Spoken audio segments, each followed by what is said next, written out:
Terima kasih masih bersama kami dalam Kompas Aceh. Saudara, 5 pintu ruko penjual pakaian, warung kopi, dan juga sembako di Pasar Kedai Ulekle, Kabupaten Pidijaya, Aceh, terbakar pada Selasa petang. Tak ada korban jiwa dalam peristiwa kebakaran tersebut.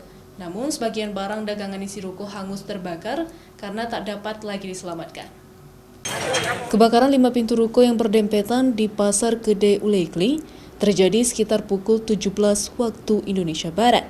Saat diketahui pemilik, tiba-tiba api dari bagian lantai 2 ruko telah membesar dan menjalar ke bangunan ruko yang bersebelahan. 5 unit armada pemadaman dari kabupaten setempat dan dibantu 2 unit dari Kabupaten Biren tiba di lokasi kebakaran sekitar 30 menit setelah kejadian. Sehingga titik api berhasil dipadamkan sekitar pukul 18.30 waktu Indonesia Barat. Belum diketahui penyebab kebakaran 5 ruko di Pasar Kedai itu, karena polisi sedang melakukan olah TKP dan juga penyelidikan lebih lanjut. Jaya 2 dari Biren.